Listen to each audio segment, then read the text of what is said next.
నమస్కారం. నేను మీ శివ. ఈరోజు మనం మహావిష్ణువు ఏకైక స్త్రీ అవతారమైన మోహిని అవతారం గురించి చర్చించబోతున్నాం.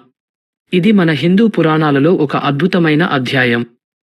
మోహిని అవతారం ఎలా జన్మించిందో, ఆమె ఎలా తన దివ్య శక్తులతో సత్యాన్ని రక్షించిందో మనకు నేర్పించే ఆధ్యాత్మిక సందేశం ఏమిటో తెలుసుకుందాం. ఇక ఆలస్యం లేకుండా మన కథను ప్రారంభిద్దాం. ద సముద్ర మంథన్. మోహిని అవతారం మహావిష్ణువు స్వీకరించిన ఏకైక స్త్రీ రూపం. ఈ అవతారం ప్రథమంగా సముద్ర మథనం సమయంలో ప్రస్తావనలోకి వచ్చింది. దేవతలు మరియు అసురులు అమృతం పొందడానికి పాల సముద్రాన్ని మథించారు. పాల సముద్రం నుండి అనేక దివ్య వస్తువులు వెలువడినప్పటికీ అందులో ముఖ్యమైనది అమృతం. అమృతం దివ్యమైన ప్రాణశక్తి మరియు శాశ్వత జీవనాన్ని అందించే ద్రవం. దేవతలు మరియు అసురులు అమృతం కోసం తగువులో పడిపోయారు. అమృతం పొందిన పక్షంలో అసురులు విశ్వాన్ని గెలిచిపోగలరు. ఈ తరుణంలో దేవతలు మహావిష్ణువును ప్రార్థిస్తారు. మహావిష్ణువు మోహిని రూపాన్ని స్వీకరించి అసురులను మోసగించి అమృతాన్ని దేవతలకు అందిస్తారు. మహావిష్ణువు మోహిని అవతారం స్వీకరించినప్పుడు ఆమె రూపం అపారమైన సౌందర్యంతో, ఆహ్లాదకరమైన ఆకర్షణతో నిండి ఉంది. అసురులు ఆమె సౌందర్యానికి ఆకర్షితులై అమృతాన్ని మోహినికి అప్పగిస్తారు. మోహిని తన దివ్య చతురతతో అసురులను తప్పుదోవ పట్టించి అమృతాన్ని దేవతలకు అందజేస్తుంది. The tale of Rahu.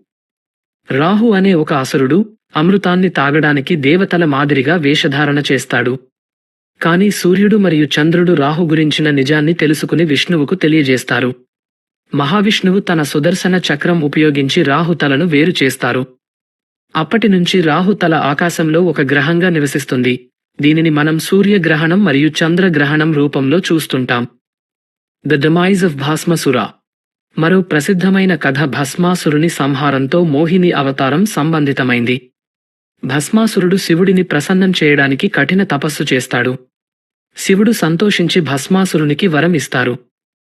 ఆ వరం ప్రకారం భస్మాసురుడు ఎవరి తలపై తన చేయి ఉంచినా వారు భస్మమైపోతారు.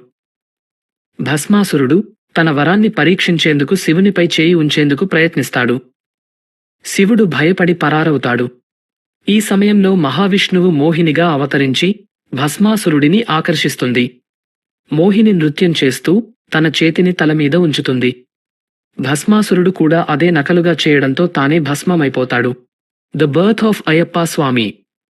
మరో కథ ప్రకారం మోహిని రూపంలో మహావిష్ణువు మరియు శివుడు కలుసుకుని అయ్యప్ప స్వామి జన్మించారు. ఈ కథ ప్రకారం అయ్యప్ప స్వామి శివుడు మరియు మహావిష్ణువు మోహిని రూపంలోని సంతానం. ఆయన ధర్మశాస్త్రుడు, శబరిమలలో భక్తుల పూజలకై అందుబాటులో ఉంటారు. అయ్యప్ప స్వామిని మణికంఠుడు అని కూడా పిలుస్తారు. ఇది ఆయన మెడలో ఉన్న రత్నాన్ని సూచిస్తుంది. అయ్యప్ప స్వామి యోగంలో కూర్చొని ధర్మాన్ని చాటి చెప్పే దేవుడు. The deception of the Kauravas. Aravinda వేదంలో మోహినిని ప్రస్తావిస్తూ పాండవుల మిత్రుడైన అరక అనే అసురుని సంహారం కథ చెబుతుంది. అరక తన బ్రహ్మచర్యం వల్ల ఎంతో బలవంతుడవుతాడు. అప్పుడు విష్ణువు మోహినిగా మారి అతనితో వివాహం చేసుకుంటాడు. ఆ తర్వాత అతని బ్రహ్మచర్యం విచ్ఛిన్నమై మహావిష్ణువు అరకాను సంహరిస్తాడు. Lessons from Mohini avatar. మోహిని అవతారం మనకు అనేక ఉపదేశాలను అందిస్తుంది. మాయ మరియు సత్యం. ప్రపంచంలో మాయలు ఎంత అందమైనవైనా సత్యమే చివరికి విజయం సాధిస్తుంది. బుద్ధి మరియు చతురత. కఠిన పరిస్థితులలో ఆలోచన శక్తి మరియు చతురత మనకు రక్షణ కవచంగా ఉంటుంది. ధర్మ పరిరక్షణ. మోహిని అవతారం ధర్మం మరియు సత్యాన్ని రక్షించడానికే ఉదాహరణ.